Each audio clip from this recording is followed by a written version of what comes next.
Mesdames et messieurs, bienvenue à la matinale des ponts consacrée à la construction 4.0. Je suis très heureuse d'ouvrir cette matinale ici à la Maison des Ponts et à distance pour tous ceux qui vont participer à cette conférence. Cette conférence qui va durer 1h30, donc nous partons pour 1h30 de conférence débat. Pour les participants ici présents, n'hésitez pas à demander la parole si vous voulez intervenir lors du débat. Les participants à distance, s'il vous plaît, vous posez vos questions dans le chat. Vos questions seront soit réinjectées au fur et à mesure du débat, soit traitées à la fin de la conférence où nous aurons un temps d'échange. Je vous remercie. Je passe la parole à Madame Sophie Mougard, directrice de l'école.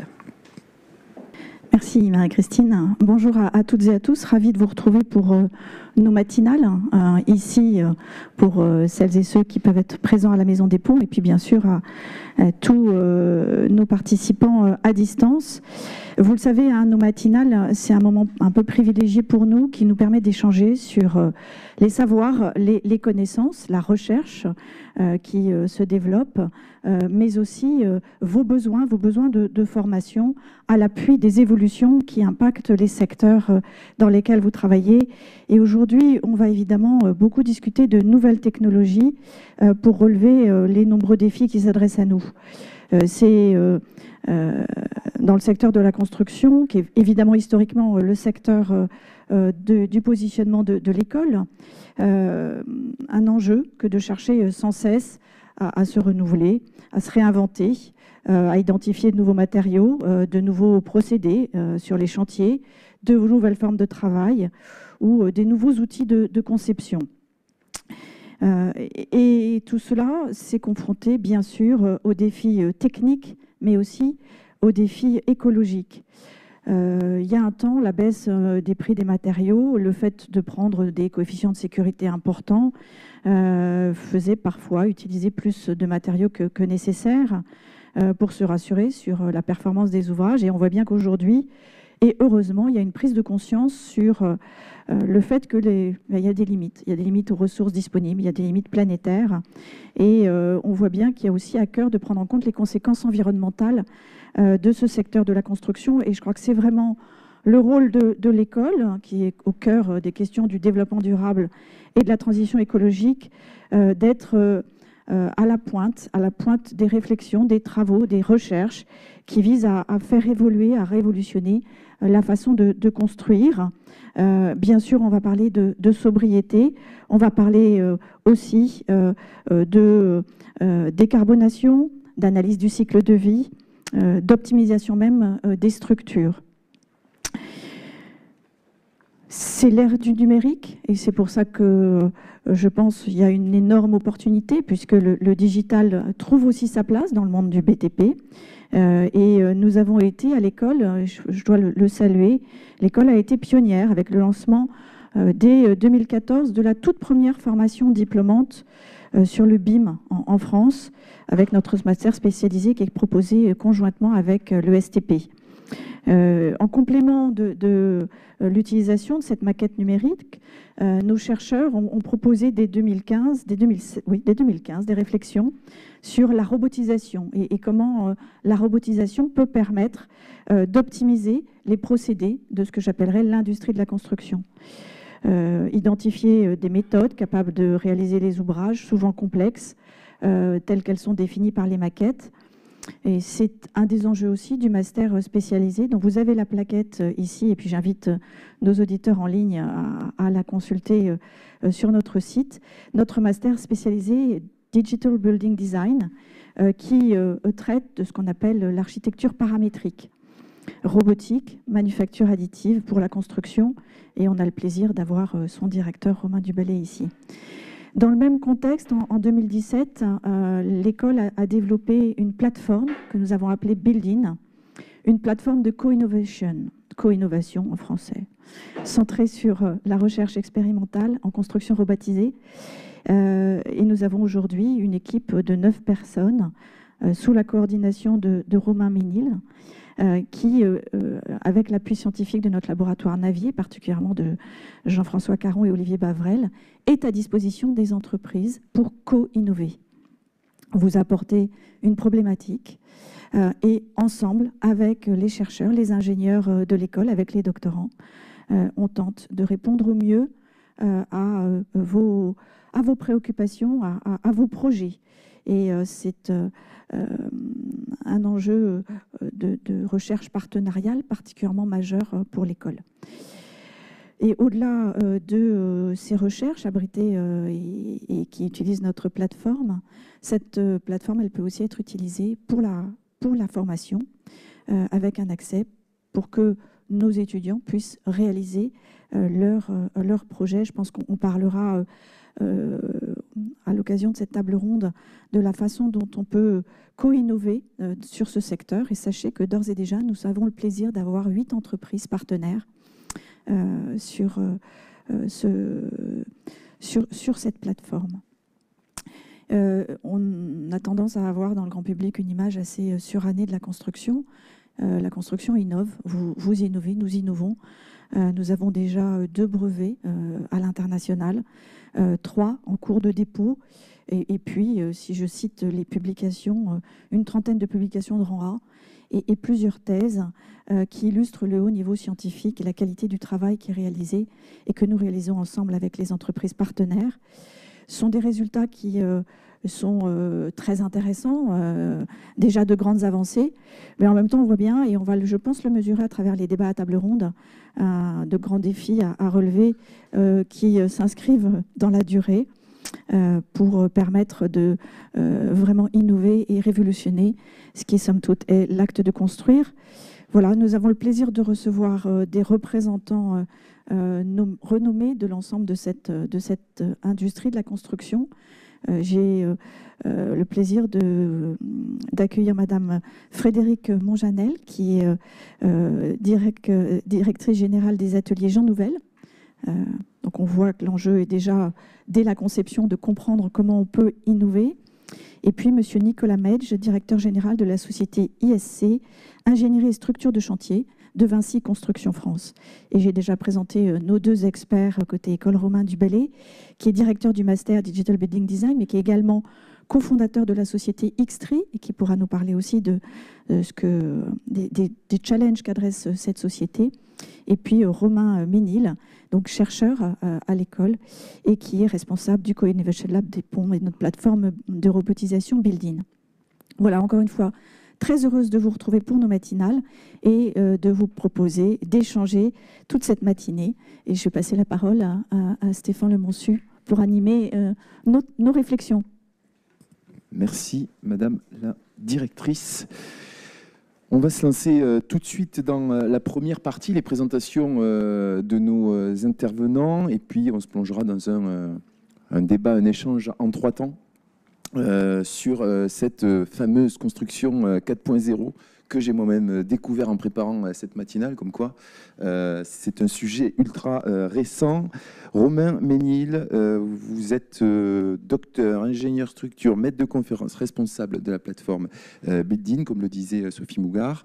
Je vous laisse présenter justement cette plateforme et puis également les enjeux de la construction 4.0. Bonjour à toutes et à tous. Déjà, je voulais commencer par définir le terme de construction 4.0, qui est peut-être un peu obscur pour certains et certaines d'entre vous. Donc, ça fait référence directe au terme d'industrie 4.0 qui a été mis en avant par les Allemands dans le cadre de leur planification pour le développement des hautes technologies en Allemagne. Et en fait, ça fait référence à ce qu'on appelle la 4e révolution industrielle. Donc, la première, c'est la machine à vapeur. La deuxième, c'est la production en chaîne, le taylorisme, on va dire. La troisième, c'est l'automatisation et la robotique. Et la quatrième, on parle plutôt d'une convergence entre les outils numériques et les objets réels, donc l'Internet des objets, par exemple.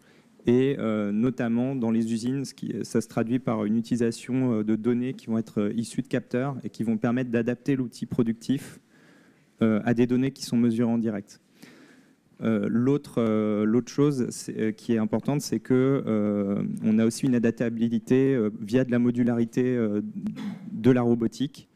Et ça permet de faire ce qu'on appelle de la mass customization. Et donc, c'est la première révolution industrielle qui ne fait pas que de la production de masse d'un objet tout le temps identique, mais qui peut permettre d'adapter un objet dans des chaînes qui sont beaucoup plus courtes. Donc, en fait, c'est la première révolution industrielle qui a une chance de passer dans le monde de la construction, qui est un monde où on fait des prototypes, où on fait des projets tout le temps différents, et où les logiques de production à la chaîne ne marchent pas forcément très bien. Ensuite, donc voilà pour la définition, on pourra en reparler puis l'illustrer. Et ensuite, pour parler de la plateforme Buildin, donc c'est, comme l'a dit Sophie Mougard, c'est une plateforme qui a été lancée en 2017. Et on s'appuie notamment sur une plateforme physique avec des équipements qu'on verra à la slide suivante, qui sont donc une halle robotisée, donc plutôt filière sèche, avec 2 robots qui peuvent travailler de façon collaborative. Ce sera illustré dans une vidéo un peu plus tard, me semble-t-il. Donc on est ici plutôt sur des thématiques d'assemblage. Donc j'en ai ramené un pour ceux qui voudront. Je peux peut-être le faire passer dans le public pour la personne qui arrive à le démonter gagnera un bon point.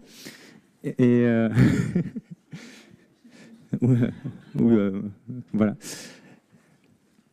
Et on travaille aussi donc, sur l'usinage bois, sur ces thématiques d'assemblage qui sont assez importantes, notamment dans des logiques de déconstruction et de réemploi. Il y a ensuite un autre espace expérimental qu'on verra à la slide suivante qui traite plutôt de l'impression 3D béton. On travaille également avec d'autres matériaux comme la terre crue ou des argiles calcinées, donc les géopolymères. Donc on a beaucoup de recherches autour de ça, donc un brevet autour du fibrage du béton, et on a également donc une équipe de 4 doctorants sur le sujet, et 2 ingénieurs qui vont du coup faire du travail expérimental, accompagner des entreprises qui cherchent un peu à savoir ce qu'elles peuvent faire de ces technologies. Ah, bravo. Donc pour ceux qui ne voient pas en direct, on a l'objet qui a été voilà. désassemblé. Et en fait, c'est beaucoup plus facile de le démonter quand on a 3 mains et d'assembler quand on a 3 mains. Et voilà, donc, super, bravo. Et enfin, il y a une autre slide qui montre un peu des exemples de l'échelle à laquelle on aime travailler, enfin les différentes échelles. Donc on travaille à l'échelle du matériau avec des spécialistes vraiment de la rhéologie des matériaux. On travaille également sur l'image de gauche, c'était avec des étudiants sur un workshop qui était complètement dématérialisé, sauf la partie fabrication qui était faite au sein de la plateforme. Et donc on avait des étudiants qui étaient en Australie, aux États-Unis, en Angleterre. Et tout se passait bien parce qu'on échangeait des plans de façon numérique. Et enfin, sur la droite, c'est une structure qu'on peut voir sur le campus de l'école qui fait à peu près 50 mètres carrés, 80 mètres carrés, et qui est une échelle à laquelle on est assez à l'aise pour travailler. Donc on est déjà dans des démonstrateurs, on va dire à échelle 1 ou échelle 1,5. Voilà. On reviendra de toute façon sur tous ces exemples de construction, d'innovation. On passe à Romain Duballet, directeur du master spécialisé Digital Building Design, qui était évoqué tout à l'heure par Sophie Mougard, également fondateur de Xtree. Je vous donne la parole. Bonjour. Bonjour. Ça marche comme ça? Ok, ouais. Très bien. Eh bien, merci.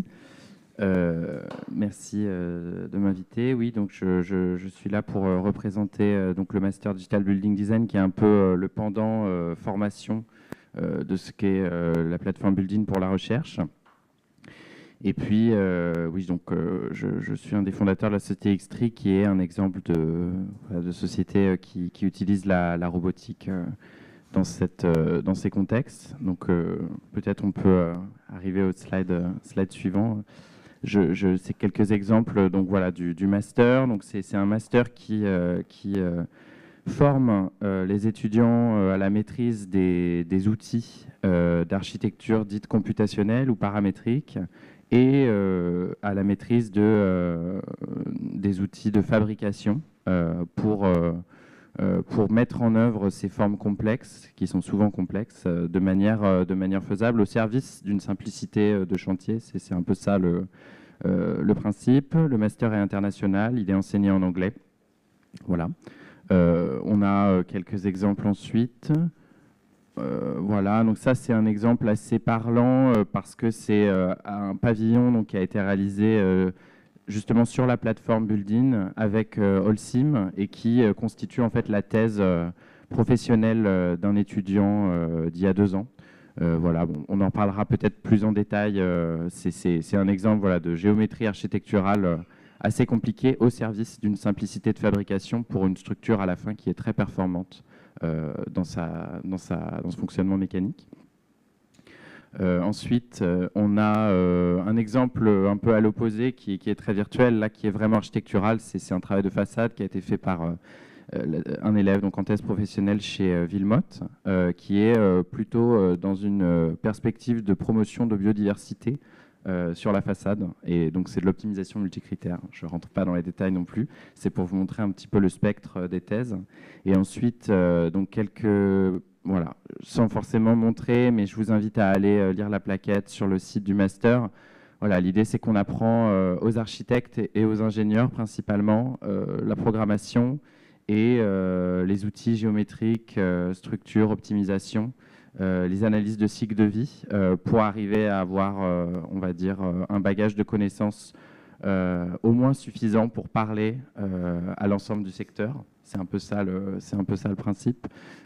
Et ensuite, après ce premier semestre, donc très infusion de connaissances de 4 mois, les étudiants se spécialisent et choisissent un deuxième semestre en alternance professionnelle ou bien autour de la fabrication robotique avec des ateliers sur diverses technologies, notamment les assemblages que Romain vient de montrer, et ou bien autour plutôt de la conception paramétrique avec là des cours plus avancés, notamment d'intelligence artificielle, donc d'outils pour arriver à maîtriser ces nouvelles difficultés et ces nouvelles perspectives. Voilà. On peut passer, je pense. Voilà, donc deuxième petite présentation dont je m'occupe, c'est donc la fabrication additive grande échelle, qui est une des applications possibles de la robotique pour la construction, où voilà, on va être capable de générer des formes assez compliquées en divers matériaux, dont matériaux cimentaires, dans une perspective de créativité formelle, de performance du bâti, et de réduction de la quantité de matière, de la quantité de déchets produits, puisqu'on n'utilise pas de moule, et particulièrement pour les infrastructures grande échelle, de l'empreinte carbone de ce qu'on construit. Voilà.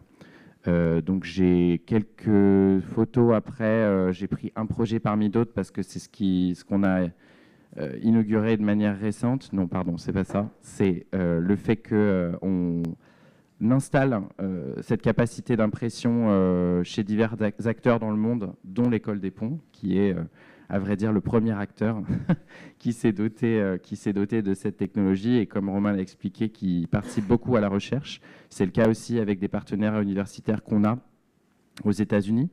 Et on a des partenaires industriels aujourd'hui au Japon, en Chine, à Dubaï et en France.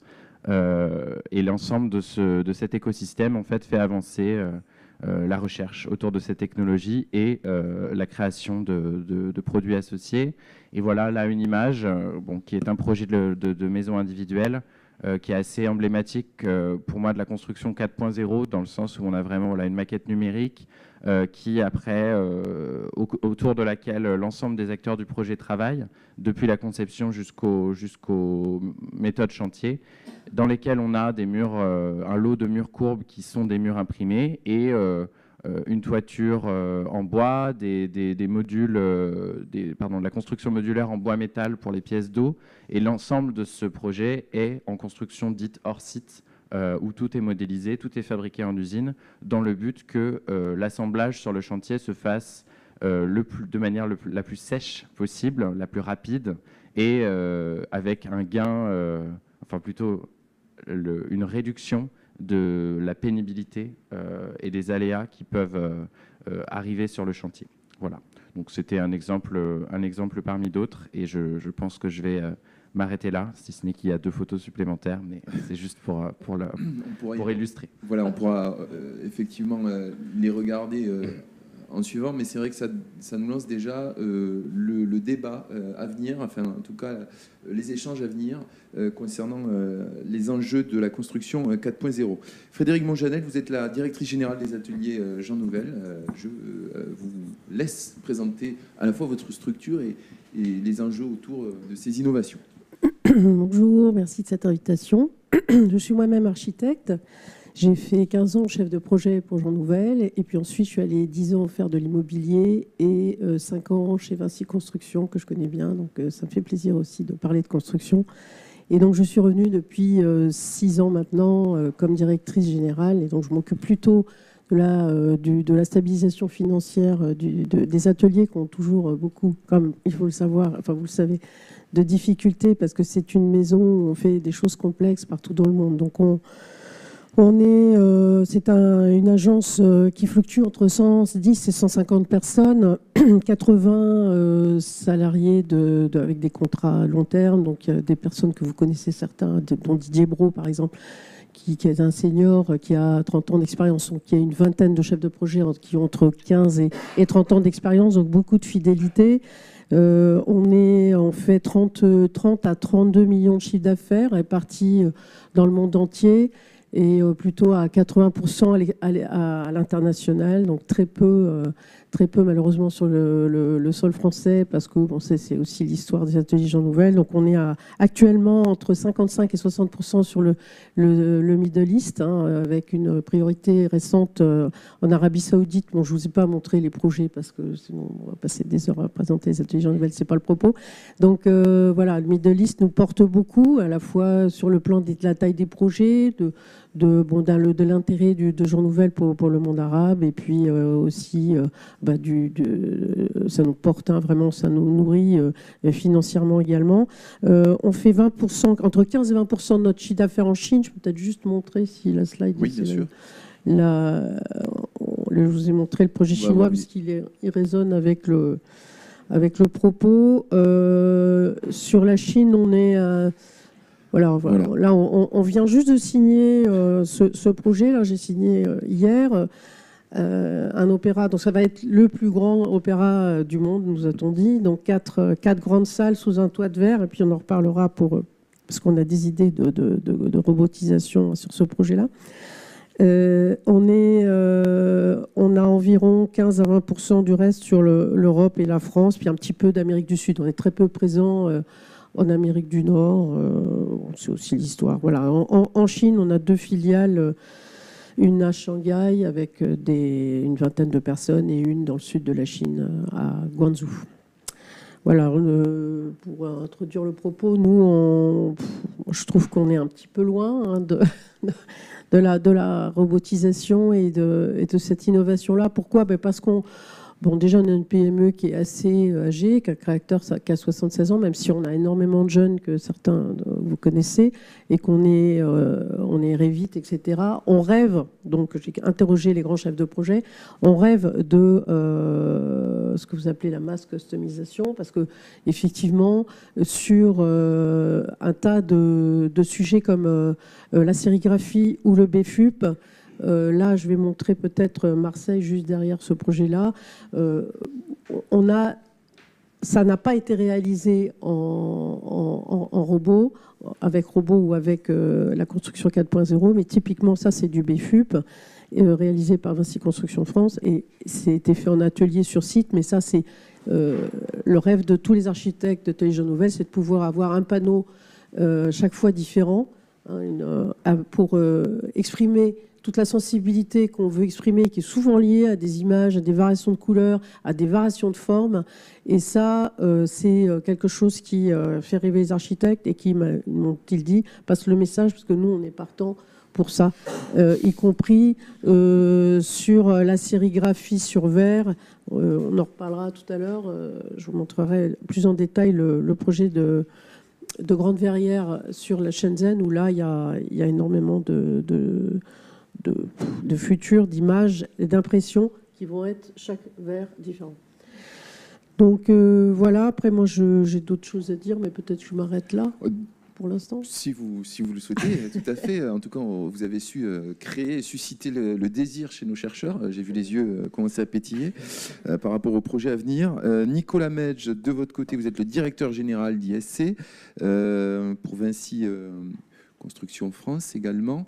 Je vous laisse présenter ingénierie des structures et des chantiers. C'est le nom exact de ISC, c'est ça? C'est ça. Merci pour l'invitation. Bonjour à tous. Donc, je suis ancien élève des ponts et aussi architecte. Donc, je suis schizophrène au quotidien en travaillant chez Vinci Construction. On sait que il faut séparer son cerveau, parfois être un peu architecte et parfois un peu ingénieur, mais on sait aussi que grâce à la construction 4.0, les deux peuvent sans doute s'entendre. Donc, je dirige un bureau d'études chez Vinci Construction France dans les travaux publics, qui fait du calcul de structure et des méthodes, parce que les deux sont vraiment liés dans ce métier des travaux publics, évidemment dans le bâtiment aussi, mais encore plus dans les TP.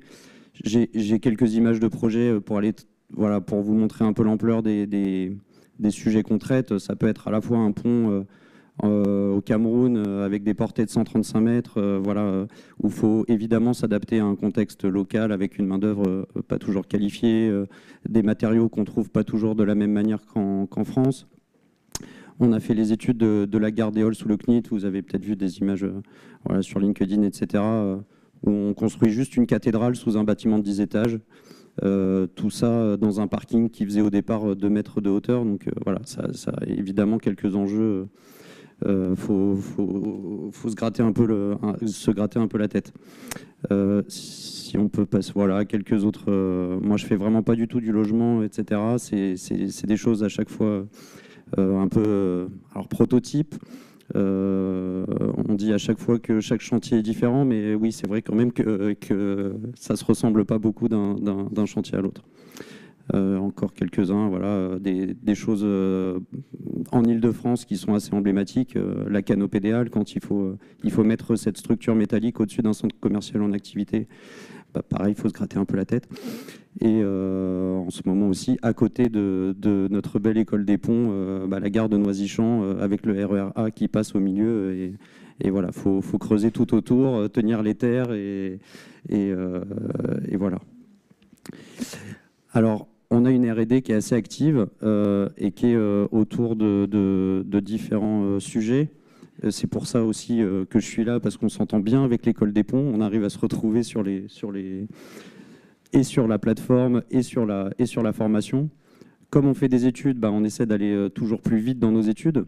Le but, c'est, si on arrive plus vite au résultat, c'est de pouvoir faire varier justement les hypothèses de base pour chercher de l'optimisation. Donc on prend beaucoup de stagiaires du master, etc. parce qu'on cherche à trouver de l'optimum. Alors après, l'optimum, c'est quoi? Ça, c'est encore une vaste question. Et je pense que ce sera l'objet du débat. Et puis, comme on est constructeur, il n'y a pas que les études. C'est un moment préparer, évidemment, la manière dont on va construire demain. Donc, je ne trahis pas de grands secrets en disant qu'on s'intéresse beaucoup à l'industrialisation, à comment on peut faire de la construction hors site. Est-ce que c'est possible? Est-ce que c'est intéressant pour nous? On a lancé une thèse avec Romain sur comment on optimise de la matière en utilisant des processus robotisés. Alors en restant dans le béton armé, parce que on sait qu'il sera encore beaucoup présent demain et c'est quand même ce qu'on fait au quotidien. Donc voilà. J'en ai déjà dit pas mal. Merci beaucoup. On va se lancer tout de suite dans la première partie de nos échanges, le rôle de la construction 4.0.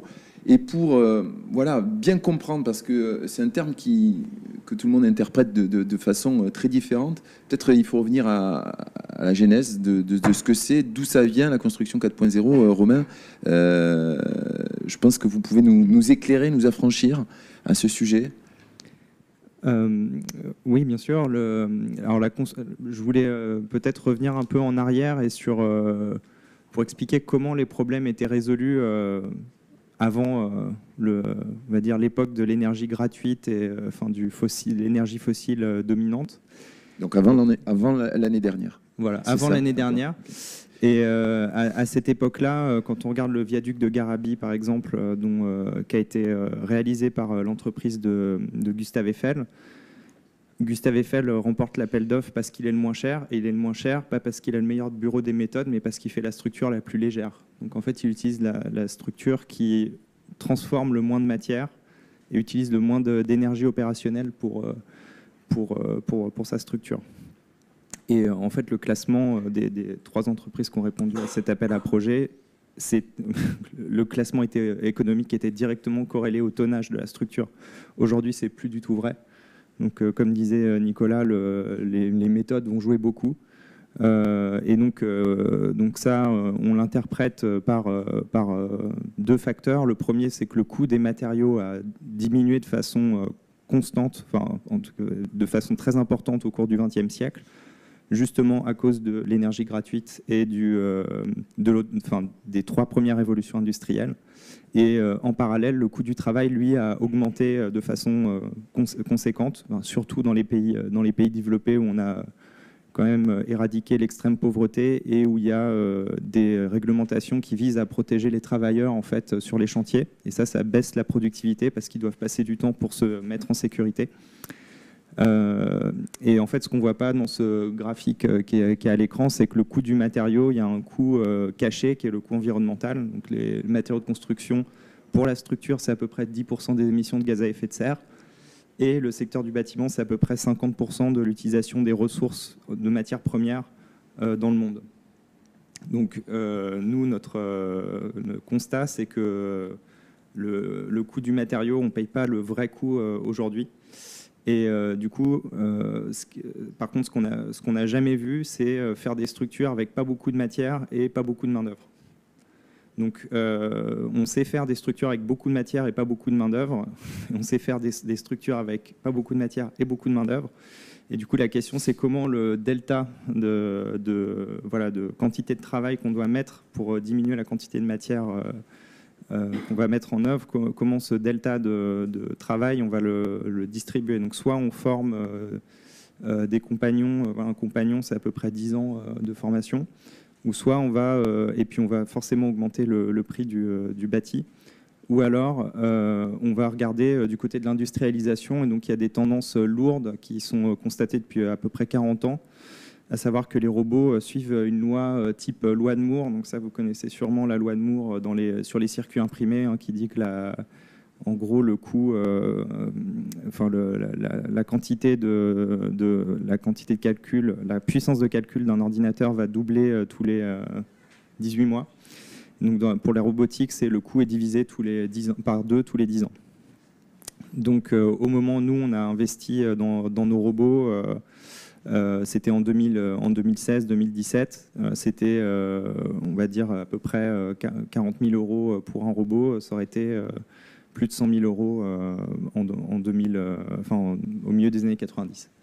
Donc ça, cette tendance, c'est important aussi de la comprendre. Les robots sont devenus un produit de masse. Enfin, voilà, la Chine avait pour objectif d'avoir 1 million de robots par an en 2020. Donc, il s'est passé le Covid. Enfin, voilà, ils ont eu quelques grains de sable dans leur rouage. Mais c'est vraiment pour illustrer en fait, la taille du marché de la robotique qui est devenu vraiment conséquent. Donc voilà, c'était important de rappeler cet élément de contexte. Ouais.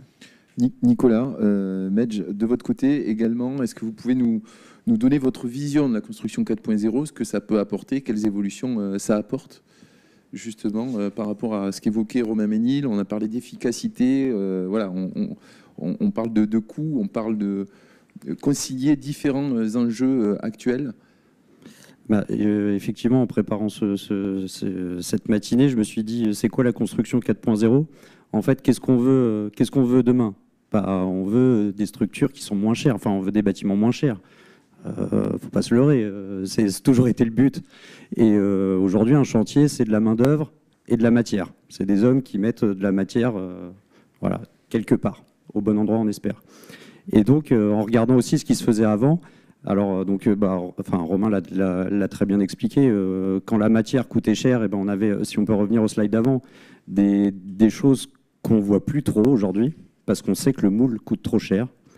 Moi, en général, je vous dis, je suis schizophrène au quotidien, mais mon premier réflexe quand je reçois un dossier, c'est d'essayer de simplifier les formes, parce que ça coûte moins cher. Ça coûte moins cher parce que le moule coûte trop cher. Quand on fait du béton, il faut faire un moule, et le moule, c'est de la main-d'œuvre, et la main-d'œuvre, ça coûte cher. Donc, on va préférer tartiner, comme sur la vidéo, sur l'image d'après. J'aime bien cette expression parce que c'est vraiment ça. On met, voilà, on se pose pas trop de questions. Alors oui, il y a un peu de main-d'œuvre évidemment. Alors faut savoir que c'est quand même assez pénible, on s'en rend compte. Mais voilà, on met plus d'acier que de béton. On va pas trop réfléchir à mettre des trous, à essayer d'optimiser pour gagner 1 mètre cube. Parce qu'aussi le temps d'ingénieur, celui qui va calculer, pour gagner 1 mètre cube de béton, il va y passer une demi-journée, ça vaut pas le coup.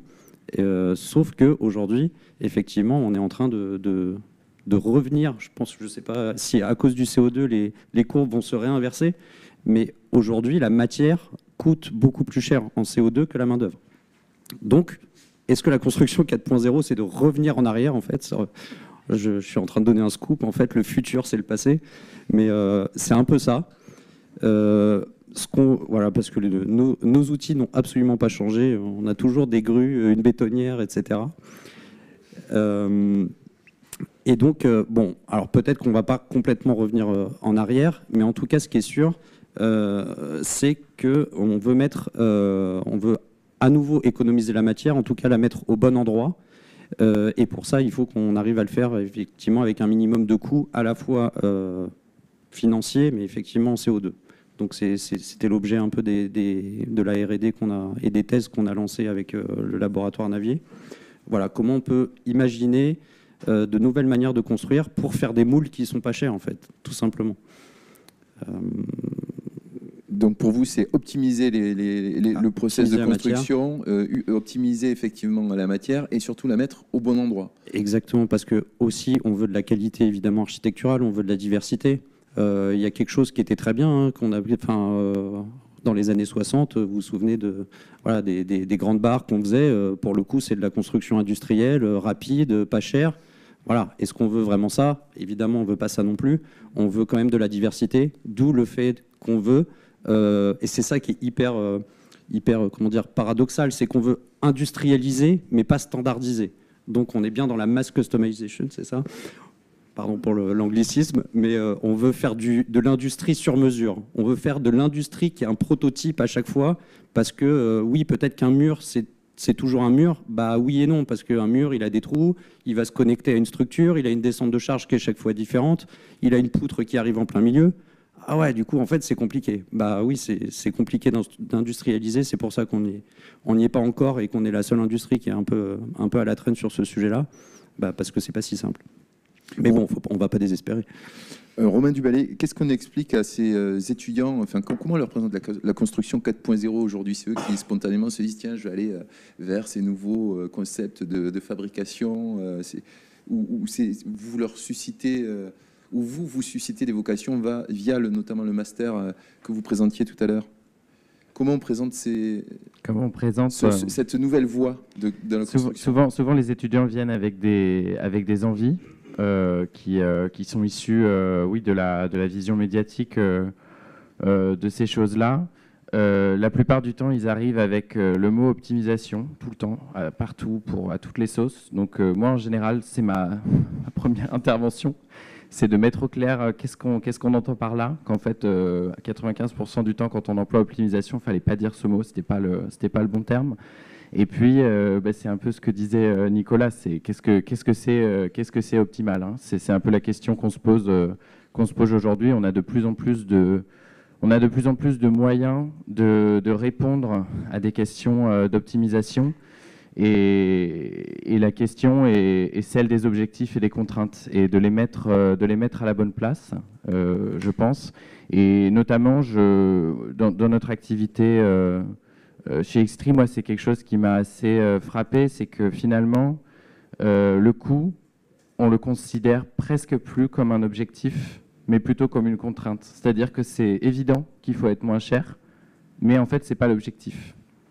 Je ne sais pas si la nuance est claire. Si. Jusqu'ici, j'arrive à suivre. Voilà.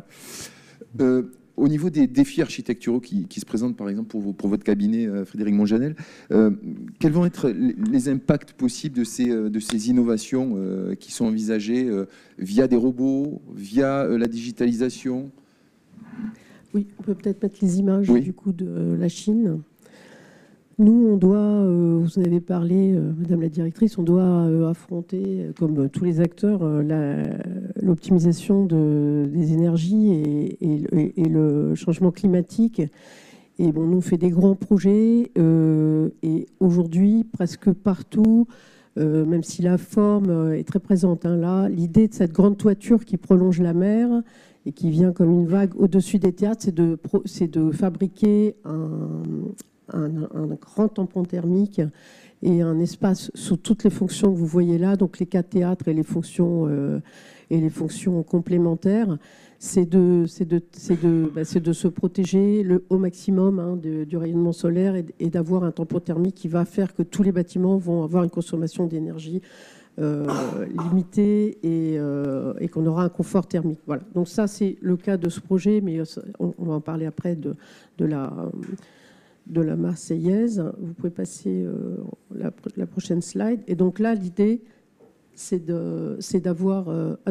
on a déjà passé les... Oui, visiblement. Je marche arrière, juste en marche arrière. Voilà. Encore en arrière, oui, s'il vous plaît, voilà. Au niveau de la régie. Merci. On n'est pas prévu de... C'est pas grave. Voilà. Donc là, je vous montre un zoom sur cette matérialité de cette verrière qui, autrefois, aurait été réalisée par Tipon, la sérigraphie sur verre. Et là, Didier Brault, qui est en charge de ce projet, me dit qu'on va pouvoir utiliser la robotisation et donc avoir une sérigraphie sur verre qui va, donc, comme vous voyez là, imiter les motifs de la mer. Et sur une échelle, là, on est sur une échelle gigantesque. Je peux même pas vous dire. Le projet total fait 220 000 m², mais celle de la verrière, j'aurais dû calculer avant de vous parler. Donc on redécouvre des possibilités. On va robotiser des choses qui, il y a 10 ou 15 ans, on aurait fait des typons limités en nombre, alors que là, on va essayer de faire une sérigraphie qui va également être travaillée en fonction des apports solaires, hein, densité, etc. Pour la Marseillaise, je vous en ai parlé tout à l'heure, c'est pas été fait en robot, mais le principe de cette tour, c'est d'avoir de se protéger aussi, protéger le mur rideau, hein, contre les apports solaires. Et c'est très souvent le cas chez Jean Nouvel. On fait 4 façades, 4 protections solaires différentes, 4 brise-soleil sophistiquées dans sa forme en fonction de l'apport solaire. Et donc là, c'est le cas. On a 4 typologies de brise-soleil, mais également les couleurs qui varient tout le temps. Donc là, ça a été un casse-tête de mise en forme par l'équipe de Vinci Construction, mais Didier Brault, qui est également en charge de ce projet, m'a dit en robotisation, à condition, d'ailleurs vous n'en avez pas trop parlé, que l'interopérabilité entre les et les robots soit réelle, c'est-à-dire que nous, il faut qu'on soit connecté entre Rhino, Revit au robot, et à ce moment-là, on passe carrément du dessin d'architecte au dessin du brise-soleil. Voilà. Bon, puis j'ai une dernière slide qui est également les tours du haut, que vous connaissez bien, où il y a un brise-soleil variable en forme et si vous pouvez passer, qui n'a pas été réalisé, voilà, on le voit sur cette façade, en courbe, donc une courbe et une variation de la forme sur sa longueur. Ça, typiquement, ça aurait pu aussi faire l'objet, hein, de robotisation. Donc pour notre cas d'une grande agence d'architecture qui travaille sur beaucoup de murs rideaux et qui doit se battre de façon naturelle et massive contre l'apport thermique, je pense que là on a un énorme champ de progrès qu'il faut qu'on exploite. Alors, je ne sais pas très bien comment, mais voilà, merci. Romain Ménil, je vous voyais réagir. Oui, c'est vrai que sur la question de l'interopérabilité, on n'en a pas beaucoup parlé jusqu'à présent, et c'est un des grands apports de on va dire l'industrie 4.0, il y a vraiment l'idée d'avoir un continuum complet en fait entre la phase de conception et la phase de réalisation. Alors il y avait une vidéo, il me semble, qui est à la fin, qui est une vidéo d'impression 3D d'une voûte en argile, qui est à la fin de la présentation, et où on voit en fait effectivement qu'il y a un dessin qui est fait dans Rhino, enfin voilà, qui est le modeleur 3D.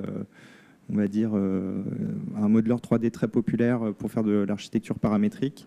Et en fait, on peut directement transformer la géométrie en un parcours d'outils de robot, de simuler le parcours du robot, voir si le robot peut arriver partout. On simule les vitesses, voir si on a les vitesses auxquelles on veut, les vitesses qu'on veut atteindre. C'est pas cette slide-là. Il me semble que c'était tout à la fin de la présentation.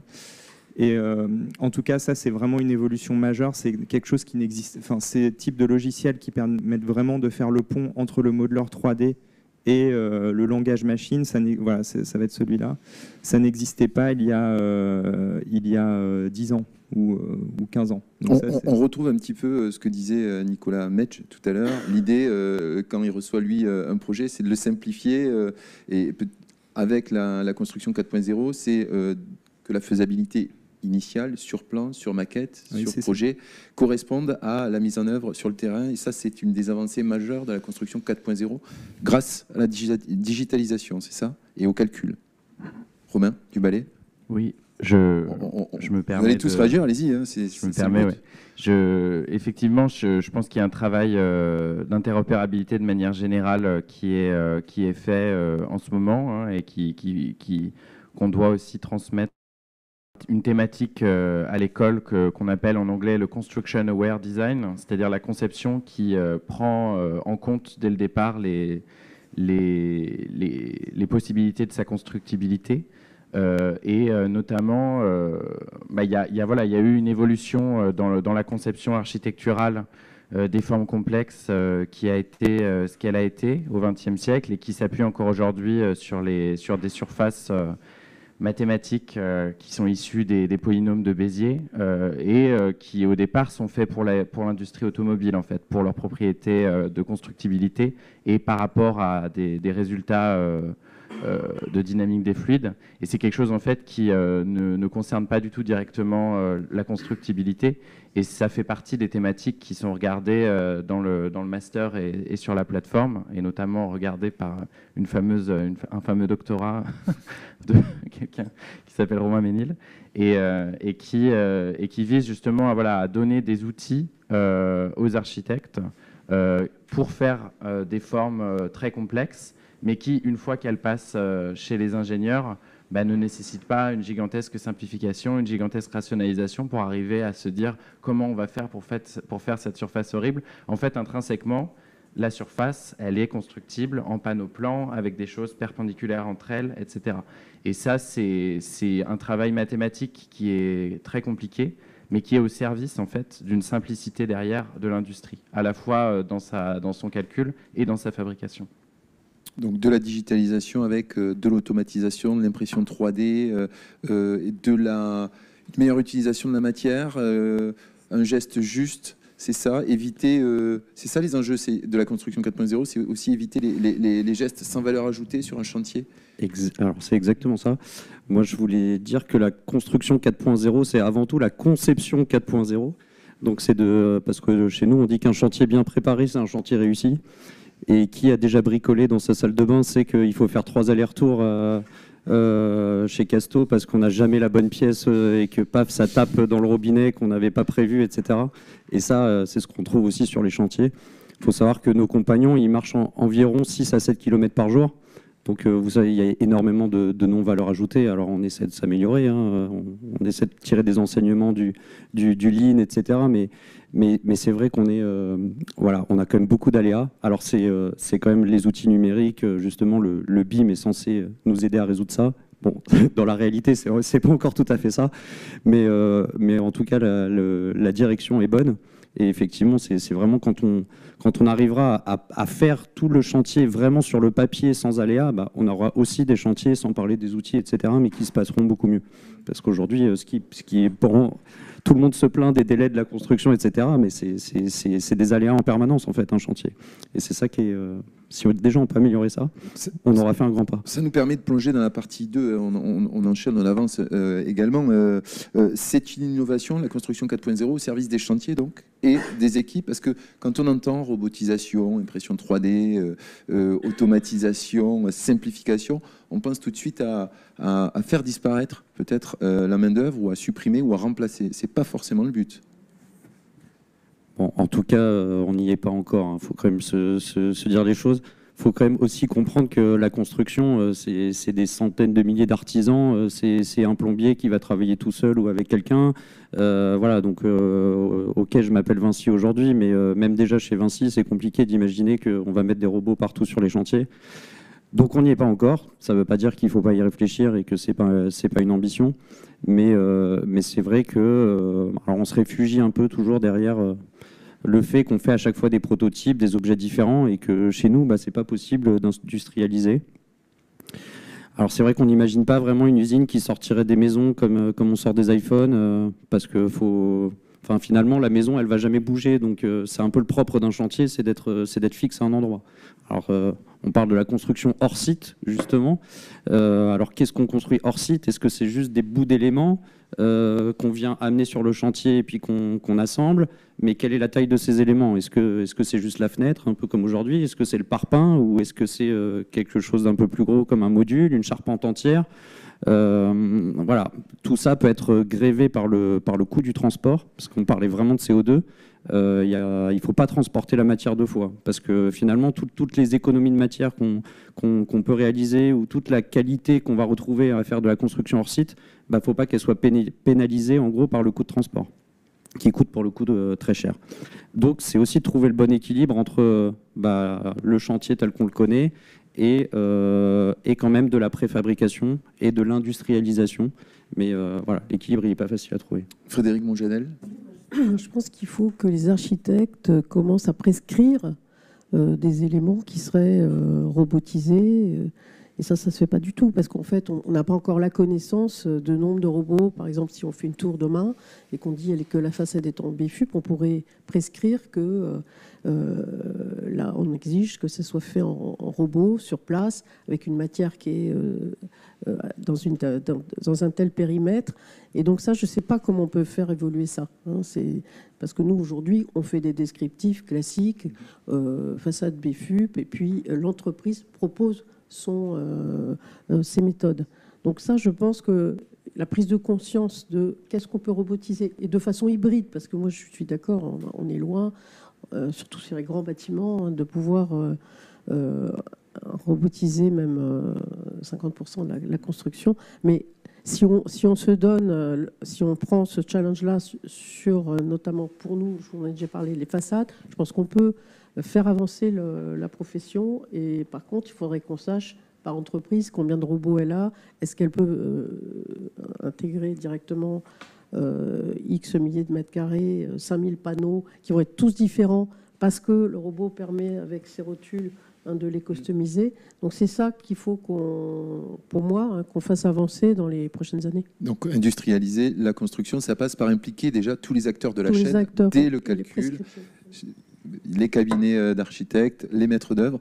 Allez-y, les Romains, je vous vois tous les deux micro.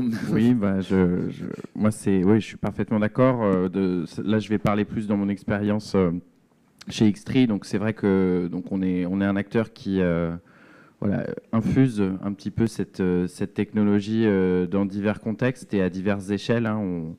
On a notamment travaillé dans du mobilier, et avec assez récemment, enfin il y a 2 ans maintenant, avec Roche-Beaubois, on a réussi à faire vraiment une table en mass customization. Bon, j'ai pas mis de photos, mais c'est vrai que c'est pas de la construction, mais d'un point de vue continuité industrielle, on a vraiment ça. Donc c'est quand même assez disons enthousiasmant de voir ça. Et nous, on est impliqué dans des projets, voilà, des fois à très grande échelle, des fois pour des infras, des fois pour des du bâtiment, du logement. Et en fait, maintenant, ça fait quand même quelques années qu'on est là, et je suis en mesure de dire qu'un projet réussit si tout le monde est autour de la table au début. En gros, c'est ça. C'est-à-dire qu'il faut, on est devant une telle liberté dans la taille des éléments, dans la forme des éléments, dans la manière dont on va les transporter, etc., que c'est vertigineux dans le choix qu'on peut faire. Et c'est le garant de la réussite d'un projet, c'est vraiment de se dire, dès la conception, on se pose des questions chantier, en fait. C'est vraiment ça. Et si on ne le fait pas, on ne sera pas aussi pertinent qu'on aurait pu l'être. Romain Ménil. Oui, alors sur l'implication des architectes, je pense historiquement, les grands projets d'architecture ont été vraiment importants pour structurer des innovations. Si on prend par exemple le Guggenheim de Bilbao de Guéry, c'est un des premiers bâtiments, enfin si ce n'est le premier bâtiment où il y a une maquette numérique. Donc le BIM, en fait, ça commence avec un projet complètement particulier, qui était en fait tellement compliqué à faire qu'il y a eu besoin de cette maquette numérique. Et en fait, ça a posé les bases après du déploiement du BIM qu'on connaît aujourd'hui. Donc ça, je pense que les architectes ont vraiment, en tant que prescripteurs, ont vraiment un pouvoir pour pousser des innovations. Et on voit d'ailleurs, nous, on a des architectes dans nos laboratoires. Nos collègues académiques et internationaux dépendent souvent des écoles d'architecture plutôt que des écoles d'ingénierie. Donc c'est assez intéressant, mais les gens qui travaillent sur l'impression 3D béton, c'est plutôt des architectes et c'est pas forcément des ingénieurs structure.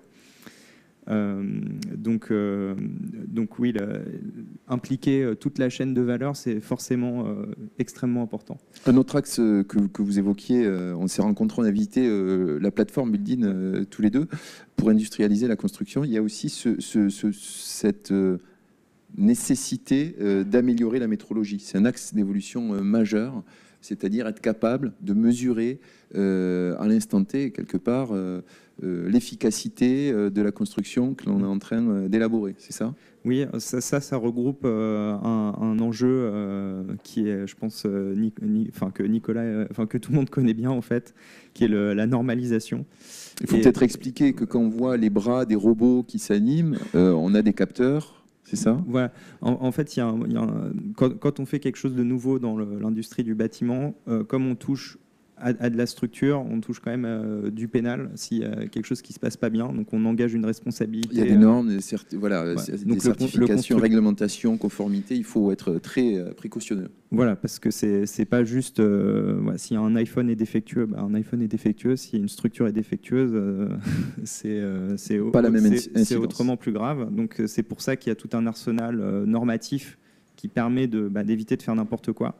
Mais là, on est dans l'exemple, par exemple, de l'impression 3D sur lequel on travaille beaucoup. On est dans une zone où on est complètement en dehors des normes pour l'instant, sur beaucoup de choses qu'on voit dans les médias.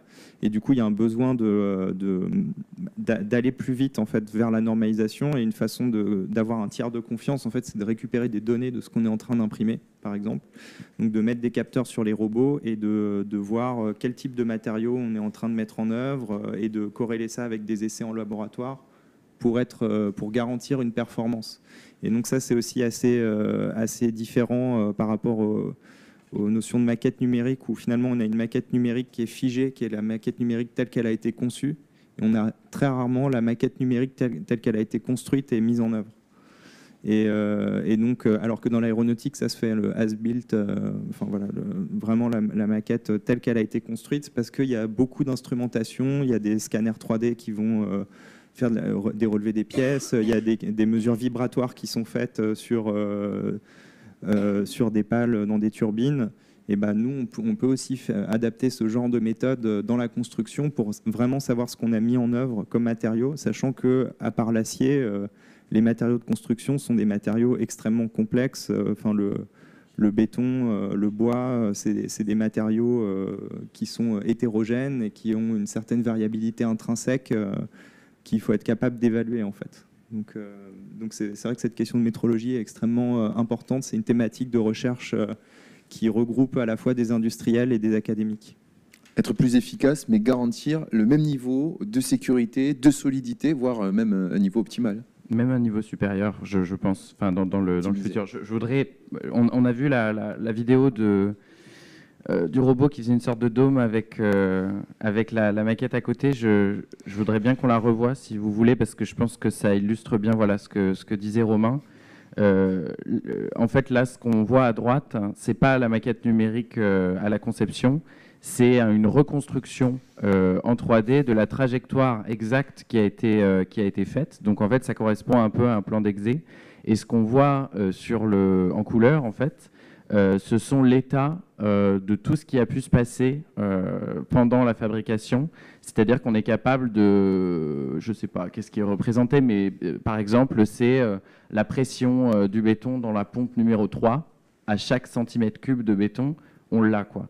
Et ça, c'est pour moi une perspective, donc il va falloir faire un petit peu de travail collectif, mais c'est une perspective dans le futur d'avoir des sortes de cartes d'identité de ce qu'on construit et de manière beaucoup plus robuste qu'aujourd'hui. Et je pense que c'est l'opportunité, comme disait Sophie Mougard, de réduire les coefficients de sécurité qui sont là, en fait, aujourd'hui, du fait du haut risque, mais aussi surtout du fait des hauts aléas de ce qui se passe dans la construction. Donc l'idée, c'est également de faire évoluer ces axes-là.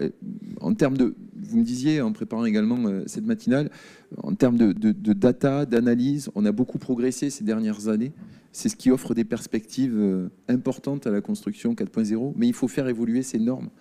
Il faut faire, ça, ce sont des attentes du secteur aussi pour rassurer justement peut-être les acteurs de la construction. C'est ce qui pourrait permettre d'industrialiser ces process. Les normes, enfin, on ne peut pas construire de bâtiments si on n'est pas dans des normes. Et puis, il faut aussi convaincre les assureurs de prendre un risque financier.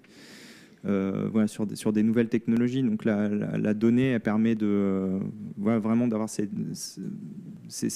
quelque chose qui rentrait pas dans l'équation auparavant. Donc ça permet de rassurer, mais encore faut-il être capable d'interpréter ces données. Donc nous, on les interprète par des modèles physiques. On a des gens qui sont très très forts en rhéologie, en matériaux et en procédés. Donc on arrive à faire on arrive à remonter à des propriétés matériaux vraiment par des modèles déterministes. Et il y a une question qui est après d'utiliser plutôt de l'intelligence artificielle avec des questions sur la certification qui sont liées au fait qu'on ne sait pas trop ce que fait un réseau de neurones. Enfin, faut vraiment être un expert pour savoir comment a appris un réseau de neurones. Et du coup, dès lors qu'on va l'utiliser pour faire de la certification, là, il se pose un problème. Si le réseau de neurones marche 95% du temps pour classifier des images de chat, c'est super bien. Et pour dire si oui ou non une poutre, et je pense qu'ils ne sont pas à 95% dans les benchmarks pour classer les images de chat.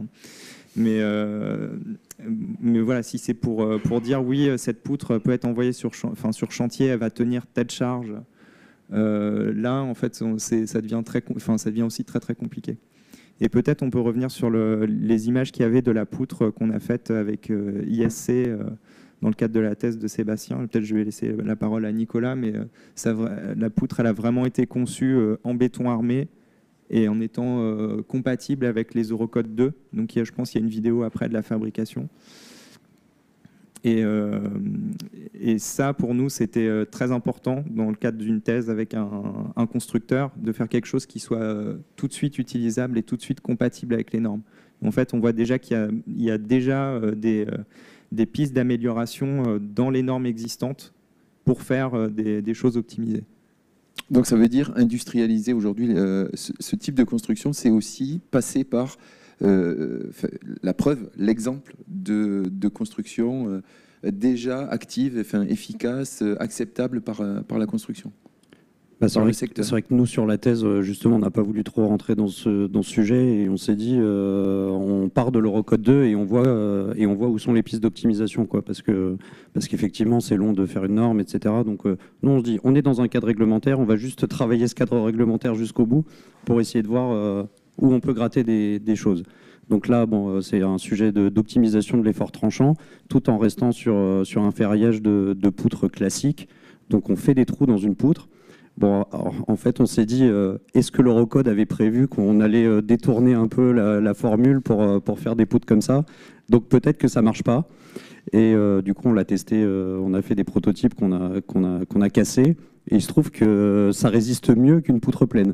Donc bon, ça, on n'a pas l'explication non plus. Mais en tout cas, c'est pas pire. Donc bon, on est satisfait. Et en tout cas, on peut se dire, on est juste dans le cadre d'une norme. Donc c'est juste qu'on a été un petit peu plus intelligent et qu'on a travaillé le règlement pour en tirer voilà, tout ce qu'on peut. Donc on n'est pas forcément dans de la science-fiction, on est déjà dans du concret, dans de la simplification sur certaines pièces déjà. Commencer par certaines pièces, certains... En tout cas, cette poutre, on peut gagner jusqu'à 50% de béton. Et c'est exactement le même ferriage qu'une poutre pleine, c'est calculé de la même manière. Donc on se dit, voilà, c'est déjà bien. On a fait 3 ans de thèse, mais au moins on peut économiser un peu de béton. Et donc ça veut dire essaimer sur plusieurs objets, comme ça, plusieurs pièces usuelles dans la construction. Déjà, c'est déjà par là qu'il faut passer.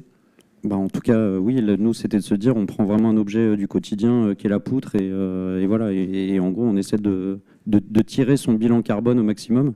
On n'a même pas fini parce que voilà, on peut se poser des questions après sur les aciers, etc. Est-ce qu'on utilise de la précontrainte? Est-ce que c'est plus économe? Est-ce qu'on peut utiliser du béton bas carbone? Voilà, mais on s'était fixé un peu comme objectif de se dire, on prend un élément standard et on va l'optimiser d'un point de vue écologique. Voilà, et il faut évidemment, donc là on fait des trous dans la poutre, mais il ne faut pas que le trou, entre guillemets, nous coûte plus cher en carbone que l'économie de matière qu'on a fait. Donc c'est pour ça qu'on est sur un procédé d'argile 100% recyclable, etc. Alors on est encore loin d'un process très industriel parce qu'on voit que l'impression c'est quelque chose d'un peu lent, etc. Mais on fait la démonstration que la customisation de masse est possible. En tout cas, on peut faire 10 000 poutres toutes différentes avec des trous différents, sans que ça nous coûte plus cher en carbone. Romain Duballet. Oui. Non, mais je voyais réagir. Oui, non, mais c'est la question de la normalisation, elle est tout à fait cruciale, et je pense qu'effectivement, les deux pistes sont très importantes d'arriver. La robotique est suffisamment riche pour qu'on puisse continuer à évoluer dans les textes existants, et en même temps, bien sûr, il faut aussi travailler à l'évolution de ces textes. Enfin, je pense que les Eurocodes sont des documents extrêmement riches, et ils sont issus d'une très très forte collaboration académique, industrielle et internationale. Et ça, c'est aussi, je pense, clé, parce que la rédaction de normes, elle ne peut pas être issue d'un simple résultat technologique, aussi bien soit-il. Hein. C'est un peu le sens de ce que disait Romain sur les réseaux de neurones.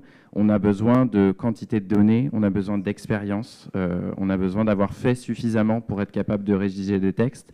Et ça, faire suffisamment, bah, ça veut dire qu'il faut qu'internationalement, il existe une collaboration. Et c'est ce qui se passe, enfin, en tout cas dans le milieu académique, en Europe, ça commence à être assez développé. Hein, Hollande, Autriche, Allemagne, Suisse, France, Angleterre, ça bouge beaucoup, et c'est quelque chose qu'on essaie de faire académiquement et industriellement, et je pense que c'est très important. Donc pour industrialiser la construction, aujourd'hui, il faut accompagner la recherche, explorer de nouvelles voies, c'est ça, imaginer des simplifications, des projets plus complexes, tels que l'architecture les souhaite, c'est ça, c'est donc explorer des nouvelles voies. Est-ce qu'en termes de matériaux, il y a aussi la construction 4.0 va... Il y a énormément de matériaux aujourd'hui. Il n'y a pas que le béton, on parle du béton. On a parlé il y a le béton, il y a les bétons qu'on dit bas carbone, il y a les alternatives au béton, bas carbone aussi, il y a les argiles. On parlait de verre tout à l'heure. Le verre, tous les matériaux sont concernés. En fait, il y a les 3 leviers, hein. C'est la question de l'éco-conception.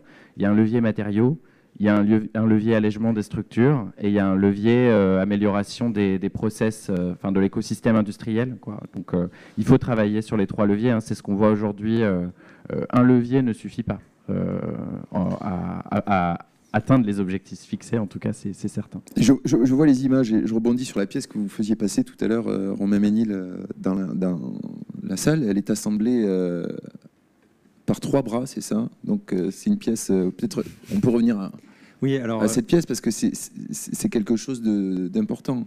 Oui, alors ça rejoint en fait une tradition qui, là encore, date d'avant la révolution industrielle et avant qu'on soit capable de faire des vis. Et en fait, il y avait tout un vocabulaire de la charpente, les embrèvements. Enfin voilà, il y avait énormément de choses qu'on savait faire en Europe. Au Japon aussi, il y a une culture de la charpente traditionnelle qui est extrêmement impressionnante, qui permet d'assembler des bâtiments qu'on peut désassembler. Et avec des logiques, au Japon, des logiques de formation des personnes. En fait, il y a un temple qui s'appelle le temple d'Ise, en fait, qui est construit sur 2 parties. Et chaque partie est déconstruite tous les 20 ans. Et en fait, ils se servent de cette déconstruction pour former les charpentiers. Donc nous, on n'est pas trop structuré pour faire ça, puisque quand Notre-Dame brûle, on se rend compte qu'on n'a pas formé assez de compagnons charpentiers et qu'on a des problèmes de former des gens. Et un compagnon, je le disais tout à l'heure, c'est 10 ans. Enfin, c'est en gros la même durée de formation qu'un chercheur. Donc bon, c'est sur la construction bois, revenir à des systèmes d'assemblage complexes, de tenons mortaises. Donc c'est ces assemblages non séquentiels là que j'ai fait passer, donc où en fait tous les éléments sont imbriqués, sont assemblés en même temps. Donc ça permet de faire voilà, des assemblages sans acier. Et donc quand on regarde une construction bois, c'est aussi en partie une construction métallique, vu qu'on va devoir mettre des broches dans le bois, on va devoir... bon, quand on regarde, il faut vraiment regarder le système dans son ensemble avant de dire qu'on construit bas carbone aussi. Mais c'est vrai que pour utiliser toutes les potentialités des matériaux, l'automatisation est intéressante. Alors après, là, sur les opérations qu'on voit, il y a des machines qui sont capables de faire ça, des machines de découpe numérique. Une machine de découpe numérique, ça coûte plusieurs millions d'euros. Et donc nous, la cellule qu'on a, elle coûte à peu près 200 000 euros. Donc on est aussi un ordre de grandeur en dessous en termes de coût. Et ce qui est intéressant dans notre cellule, donc là, c'est qu'on voit qu'il y a plusieurs opérations qui sont faites. On a le robot qui va prendre une poutre, un autre robot qui va faire des usinages. Ensuite, on va avoir la poutre qui va être amenée vers une station fixe qui va faire des pré-trous. Et en fait, on pourrait imaginer, si le track était plus long, que cette poutre soit préassemblée dans des modules. Et donc ça, c'est quelque chose qu'une machine, qu'une CNC, qu'une machine de découpe numérique ne sait pas faire. Et donc là, il y a aussi un potentiel pour assembler des modules. Et donc on revient sur les questions de construction hors site avec la problématique que mentionnait Nicolas, qui est de savoir si on fait de la construction hors site, qu'est-ce qu'on fabrique? Est-ce qu'on fabrique vraiment un simple module ou est-ce qu'on fabrique des éléments déjà un peu plus compliqués? Et ça dépend quand même des projets. Sur tout ou partie de la construction. Voilà. Donc ça dépend des projets effectivement et des souhaits. Exactement. Et il y a un pays où il y a une forte industrialisation de la construction, notamment dans le logement, c'est le Japon. Donc avec des entreprises qui construisent vraiment des maisons, 85% de la valeur est faite hors site. Et c'est possible parce que le Japon est un pays extrêmement dense. Donc c'est-à-dire si je mets 5 usines dans le Japon, en fait j'ai accès à 100 millions de personnes à moins de 60 km. Donc là ça marche extrêmement bien dans des pays très denses, mais bon, il s'avère qu'en fait on construit dans des zones denses, quoi. Quand on voit la démographie au niveau mondial, là où on construit, c'est globalement dans des grands centres urbains, quoi. Donc il peut y avoir aussi un sens, alors peut-être pas en France, mais dans d'autres pays en tout cas, un sens aussi à faire de la construction hors site. Avant de allez-y, Frédéric Mongenel. Non. Exactement, j'allais enchaîner puisqu'on a parlé effectivement de l'histoire, un petit peu de certaines constructions, de certains exemples, et ça nous permet de nous projeter, puisque tout à l'heure vous utilisiez cette formule, regarder le passé pour un peu se tourner vers le futur. Il y a un petit côté retour vers le futur avec la construction 4.0, et c'est peut-être ce qui peut la rendre désirable et soutenable, c'est peut-être de concilier la modernité et la pérennité finalement de certains projets que l'on a toujours connus. Je vous donne la parole, oui, Frédéric. Merci. C'était par rapport à ce que disait Romain du ballet sur le mobilier. que vous aviez réalisé.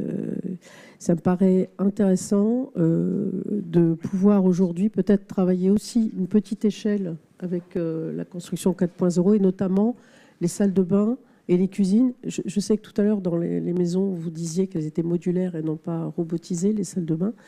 Et pourquoi je dis ça? Parce qu'en fait, on est sur on a un besoin en centre urbain de rénovation de tours de bureaux en logement. Et est-ce qu'on ne se mettrait pas, ou vous ne mettriez pas sur cet effort-là, c'est-à-dire d'aller sur des plateaux de bureaux existants, créer des salles de bain et des cuisines qui seraient toutes faites, non pas préfabriquées, mais faites avec les matériaux. Alors ça, je ne sais pas quels matériaux vous allez utiliser pour faire ça. Et ça me paraît un sujet important qui est d'actualité. Et bien sûr, toute la question du logement et de baisser les coûts. Mais là, le logement, moi, je suis un petit peu critique sur la maison individuelle parce qu'en tant qu'architecte, on essaye d'éviter l'étalement urbain et c'est un combat qu'il faut arriver à mener. Mais sur des immeubles de grande hauteur, comment faire réhabilitation et ou logement à coût économisé, enfin à bas coût. Il se regarde, oui. Mais il n'a pas la parole. Non, alors mais c'est vrai que la réhabilitation, c'est une question alors que nous, on a laissé, on va dire, un peu pour plus tard dans notre montée en puissance de la plateforme. Parce que réhabiliter un bâtiment, réemployer certaines pièces du bâtiment, apporter de l'assurance sur la conformité des pièces qu'on réutilise, qu'on réemploie pour les assurances, justement. Tout ça, c'est des sujets qui viendront dans un deuxième temps. Alors oui, en France, en tout cas en France, c'est sûr que le besoin, c'est d'abord de réhabiliter. Il y a 4,5 millions, 5 millions de passoires thermiques. Donc ça, c'est un objectif. Et on fait à peu près déjà 20 000 rénovations, 20 000 isolations par an. Donc on a aussi un problème de main-d'œuvre, des problèmes de coûts. Mais la complexité après sur la réhabilitation, c'est d'avoir une représentation du bâti.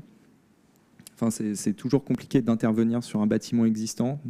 Si on refait des additions, en général, ça n'a pas été conçu aux Eurocode, donc réglementairement, ça ne peut rien porter. Enfin, voilà, c'est compliqué d'apporter des changements au bâtiment existant. Et ça demande beaucoup, sur les grands immeubles, ça demande beaucoup d'ingénierie, beaucoup d'études. Et c'est vrai que la robotisation, pour l'instant, j'ai l'impression qu'il faudrait déjà mettre les moyens sur les études, être capable de payer le juste prix des études pour les rénovations, se donner les ambitions de nos moyens. Parce que pour rappel, on est au balbutiement de cette construction 4.0. Ça fait quelques années seulement qu'on avance sur ce sujet. Oui. Ça fait combien, une dizaine d'années? Oui, voilà. Alors, au Japon, ça s'est structuré dans les années 80 pour une raison, pour plusieurs raisons. Une des raisons étant la densité que j'ai mentionnée. Mais c'est globalement le seul pays où ça s'est développé très très tôt. Et en fait, ils ont aussi fait le choix d'investir sur la robotique après le crash pétrolier. Donc, après 74.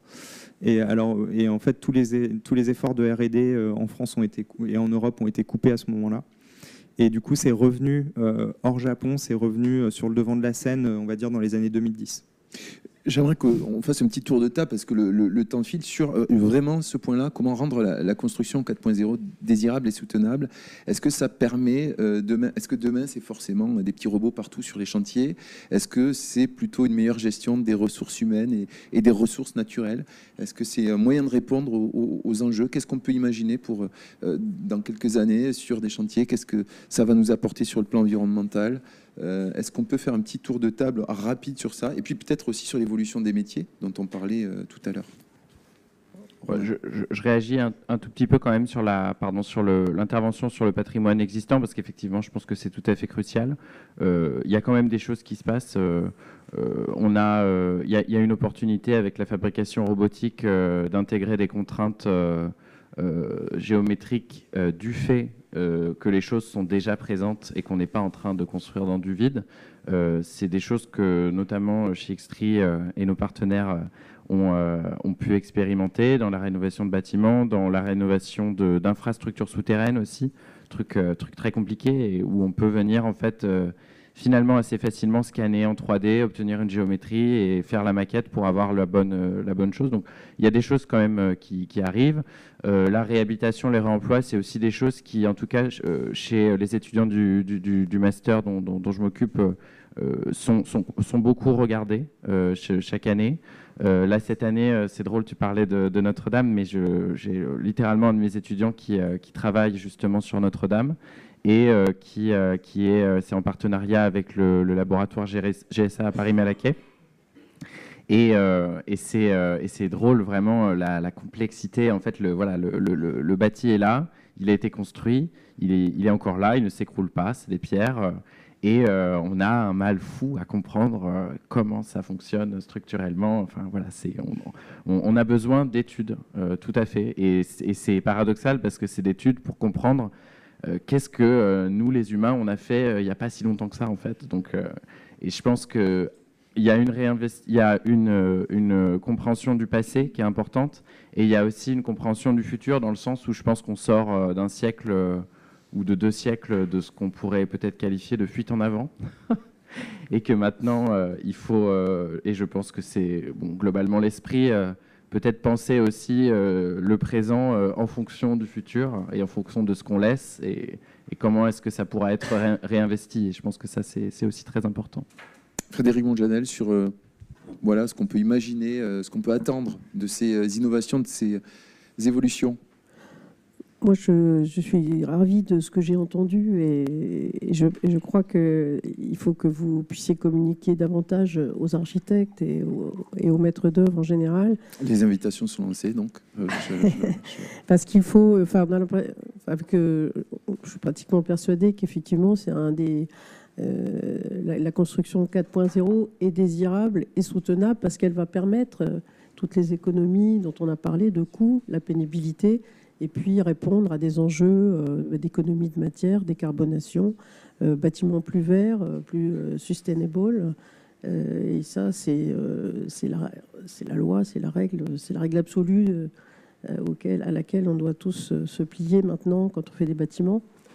Et donc, non, c'est un espoir. Et puis ça permet l'unicité de certains projets que vous menez, par exemple, d'envergure en fonction des attentes culturelles, par exemple, et des contraintes locales. Je pense au climat. Tout à fait. Et il faut pas en avoir qu'une vision expérimentale. Peut-être que c'est la presse qui a communiqué pas mal sur Xtree le voit comme ça, comme un objet d'expérience. De curiosité. De curiosité. Il faut le mettre dans la production de masse, en la masse customisant, et je pense que les architectes seront ravis. Donc il faut communiquer et s'aimer pour que demain, effectivement, tout le monde s'en empare. Nicolas, et puis on terminera avec Romain. Oui, justement, je pense qu'il ne faut pas être trop pressé parce que ça va être une diffusion lente. Hein. C'est la robotique pour la construction. Vous avez sans doute entendu parler de Catera, l'entreprise de construction de la Silicon Valley qui se proposait de tout disrupter. Elle s'est pété la gueule. Donc c'est quand même un sujet un peu compliqué, sans dévoiler de grands secrets non plus. Nous, on réfléchit aussi chez Vinci à de l'industrialisation, sauf qu'on n'est pas des industriels. En général, on nous paye et on fait un chantier. Et là, se dire qu'on investit plusieurs milliards sur le futur pour monter des usines, avec forcément un effet de masse qui rendra la chose viable. Et bon, on sait que le logement, un coup ça marche pas. Voilà, c'est dur d'imaginer en tout cas que la construction 4.0, c'est vraiment des usines qui produisent des maisons. Mais voilà, petit à petit, principalement, là on a l'opportunité grâce au changement climatique. Il y a aussi quand même toute la question de la pénibilité sur les chantiers, etc. Donc ça va se propager, mais ça va être un peu lent.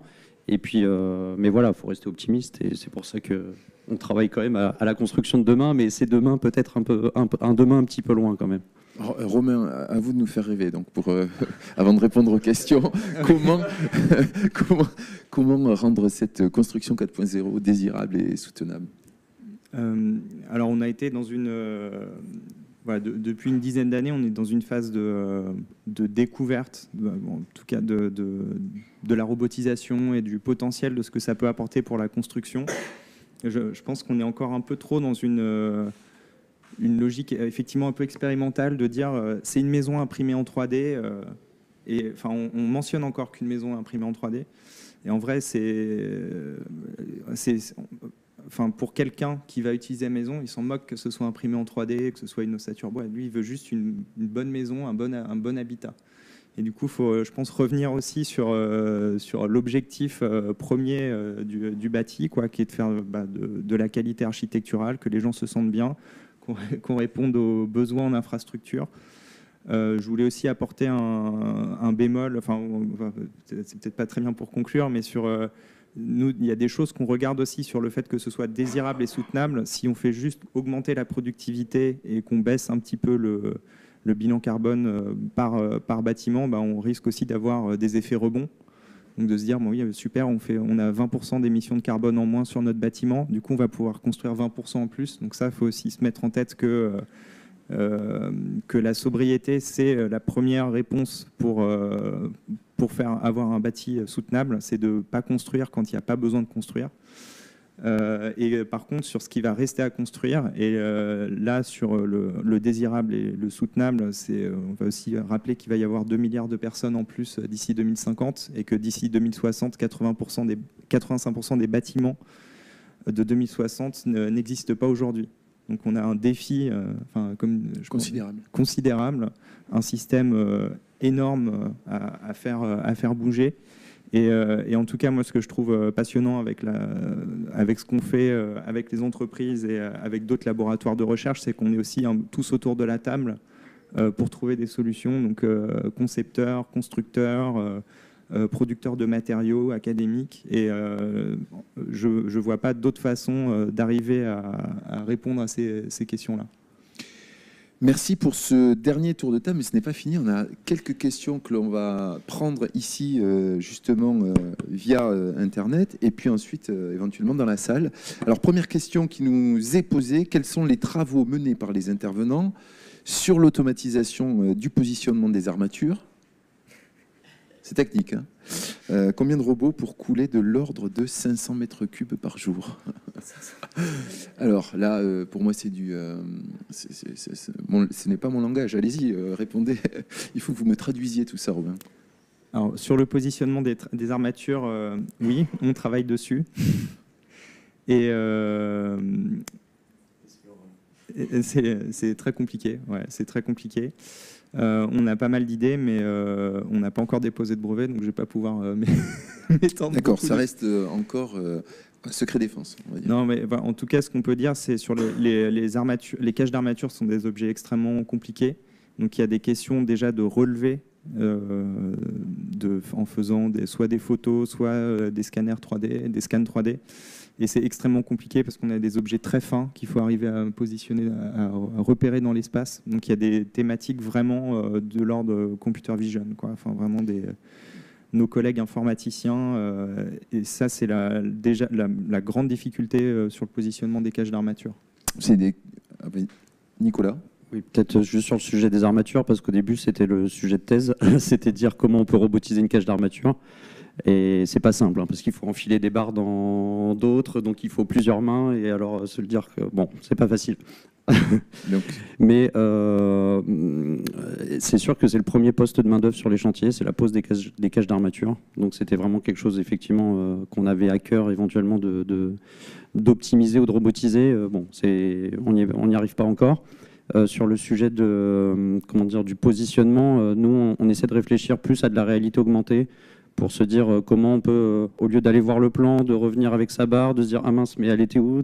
Bon, est-ce qu'on peut au moins assister à la pose et être un petit peu plus efficace? Et en tout cas, de ne pas rentrer dans le sujet de relever des armatures, parce que comme l'a dit Romain, ça c'est quelque chose qui a beaucoup de mal à fonctionner. Voilà. Donc il reste des contraintes. Comment passer des prototypes de petites dimensions à des constructions de grande taille? Et quel est aujourd'hui l'impact des conditions météo sur la conception et la construction 4.0?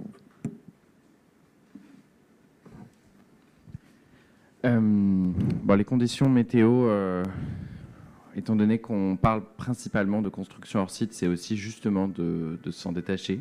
C'est un des avantages pour moi. Ensuite, sur la question de l'échelle, c'est la continuité, hein, comme on disait, c'est-à-dire qu'on a des modèles numériques, on a des outils de prototypage, on travaille en prototypage rapide, voilà, en impression 3D. On va vérifier des assemblages, des tolérances, et puis après, on passe assez vite à la grande échelle, hein. De toute façon, c'est un peu le principe. Enfin, en tout cas, sur la plateforme à l'école, on travaille à échelle 1, quoi, voire 1,5, mais l'idée, c'est quand même de se rendre compte des vraies choses. Dans nos domaines, on est obligé. Et peut-être sur ce qui était peut-être aussi sous-tendu par la question, c'était le volume, de faire 1000 éléments imprimés, quelque chose comme ça. Et ça aussi, du point de vue des outils numériques, il y a des façons maintenant de distribuer la production à travers plusieurs usines, voilà, à travers des outils numériques. Et donc, on a une entreprise partenaire du Co-Innovation Lab qui s'appelle HAL Robotics, qui avait fait un projet avec Konica Minolta autour de ça. Donc, autour vraiment de dispatcher de la fabrication à travers plusieurs usines. Donc, il ne faut pas forcément imaginer une énorme usine qui fait une maison, par exemple, mais d'imaginer d'avoir plusieurs dizaines de petites usines modulaires qui vont pouvoir prendre des jobs quasiment à la journée, en fait, qui vont être dispatchés par voie numérique.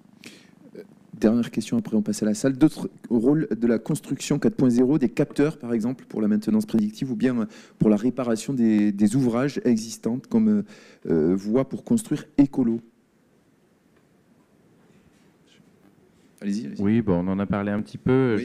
Je vais peut-être compléter aussi sur ce qu'on disait. C'est vrai qu'on travaille aussi beaucoup à l'école sur les capteurs, mais les capteurs low cost en fait. Et c'est une question de versatilité, c'est-à-dire que grâce à la robotique, en fait, on peut arriver à de la métrologie très précise avec un simple laser, pas très cher, quoi. Et un petit haut-parleur. Non, mais c'est vrai, en fait, on fait vibrer quelque chose avec un petit haut-parleur. On vient le regarder avec un laser. Et on sent qu'il y a une bonne ambiance dans ces laboratoires. Non, mais ça coûte pas cher du tout. Et on arrive en fait à faire des choses hyper performantes et qui, en apparence, sont très très complexes. Alors qu'il y a quelques années, on aurait dit, voilà, il vous faut 3 caméras haute fréquence, je ne sais quoi.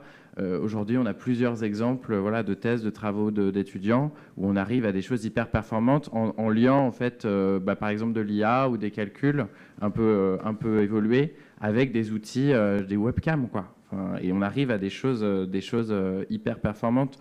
Donc, je pense qu'il y a aussi une intelligence mathématique, on va dire, au service de la simplification. Donc c'est une perspective low-tech, paradoxalement. D'accord.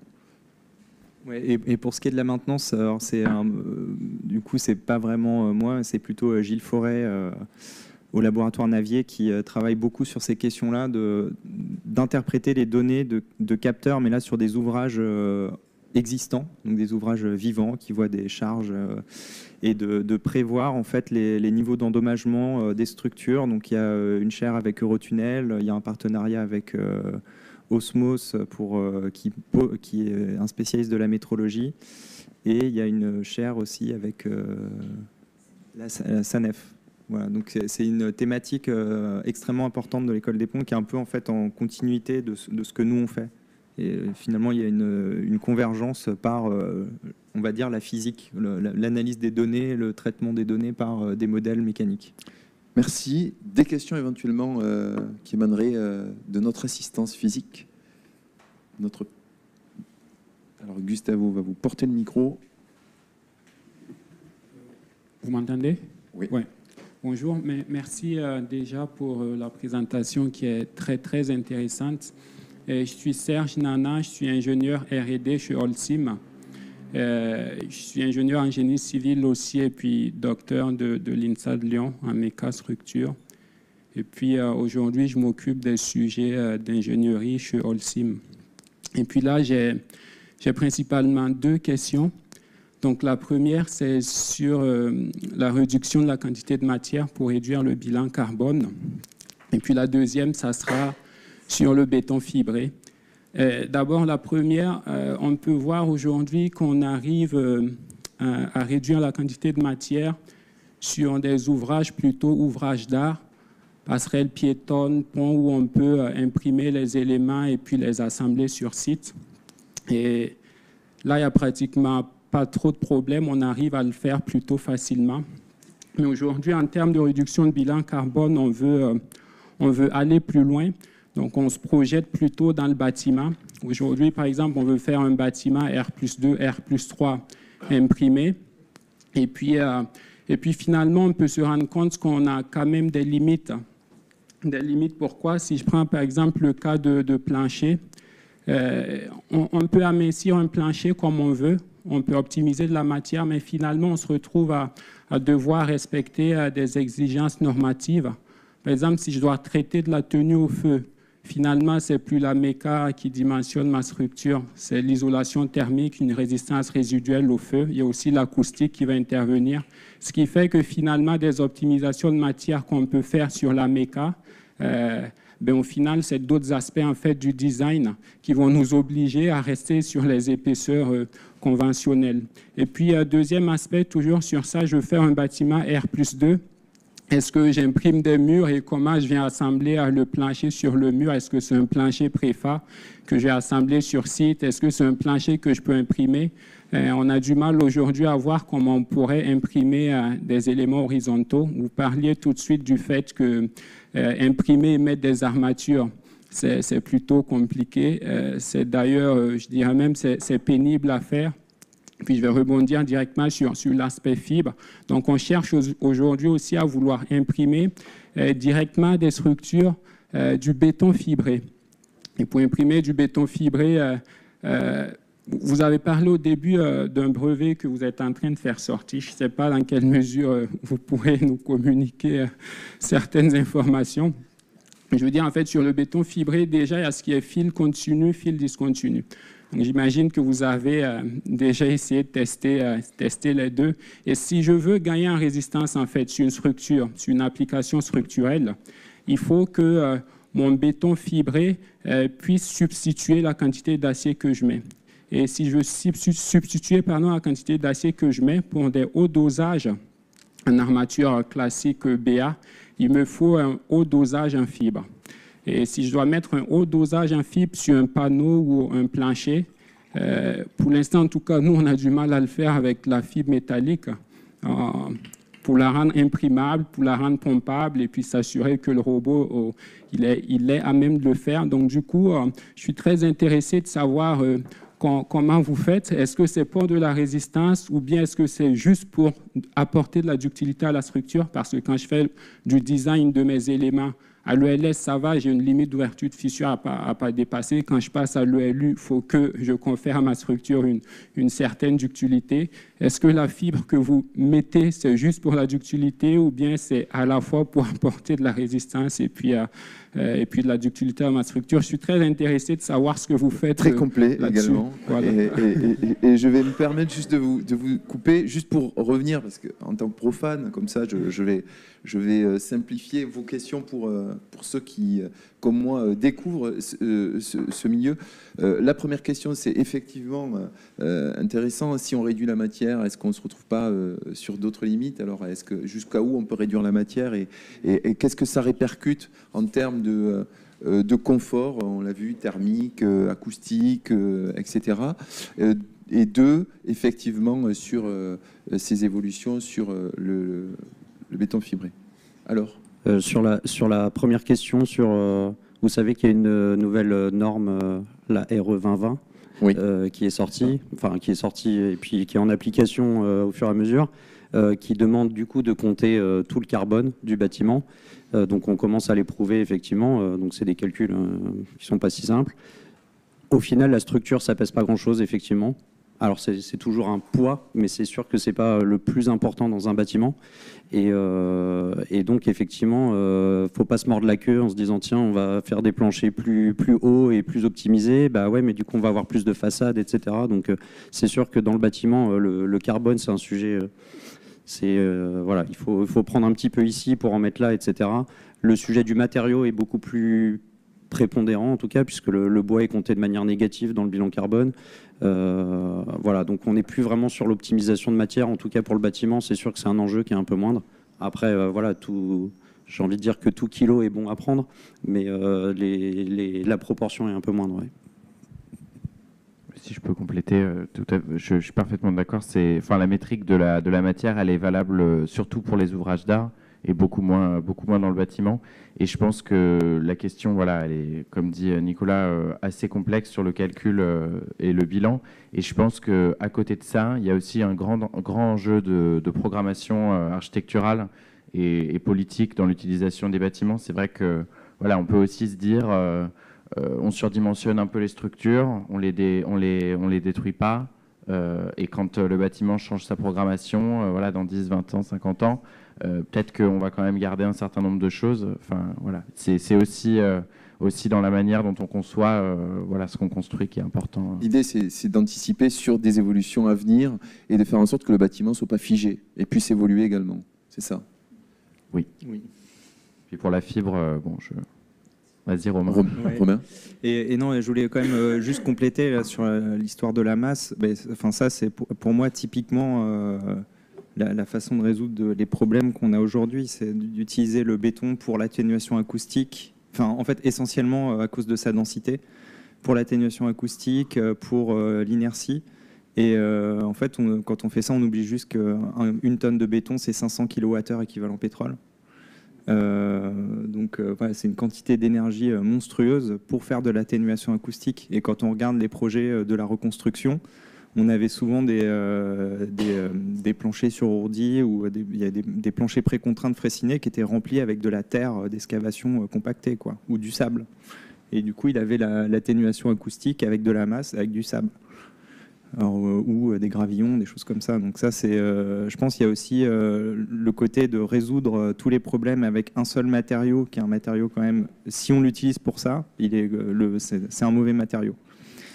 Donc ça, je voulais juste compléter sur ça. Et après, sur la fibre, donc nous, on fait plutôt du fibrage continu, ce qui nous permet d'avoir des taux de fibre beaucoup plus importants. Donc là, aujourd'hui, on arrive à imprimer à 6% en volume, en taux de fibre. Et ouais, pas mal, hein. Non, c'est la... je vous propose de réagir autour d'un café juste après. Donc en fait, on fait de la fibre en continu. Pourquoi? Parce que on fait de l'extrusion avec l'impression 3D. Et donc nous, ça nous paraissait intéressant en fait d'utiliser le procédé d'extrusion pour entraîner les fibres. Et donc on fait in fine plutôt une sorte de matériau composite en fait, donc un matériau composite à matrice cimentaire. Et donc là, on a des résistances d'ordre de, entre 16 et 20 mégapascales en traction pure. Notre principal objectif, c'était déjà d'avoir beaucoup de ductilité, y compris sur des matrices cimentaires très résistantes, type ductale. Et ensuite d'augmenter la résistance. Mais en fait, déjà d'avoir la ductilité à 20 MPa, c'était déjà, on est déjà assez content de ce genre de résultat. Voilà, donc, et sur les fibres, on a fait de la fibre de verre, de la fibre de basalte, et on a nous aussi des problèmes sur la fibre métallique, sur des questions d'ancrage. Et c'est un projet qui a 5 ans, qui est à sa 3e thèse à l'école, et qui maintenant passe en phase d'industrialisation, quoi, notamment en partenariat avec une entreprise qui s'appelle X. Merci pour ces précisions. On va clôturer, excusez-moi, c'est moi qui suis achevé. On va clore cette matinale. Merci vraiment, c'était dense, c'était voilà, plein de perspectives, d'innovation. Il y aura un compte-rendu qui sera fait sur le site, bien évidemment, de l'école, dans les jours à venir. Merci de votre présence et n'hésitez pas à interpeller les acteurs du Digital Building Master, c'est ça ? Design, j'y suis plus moi.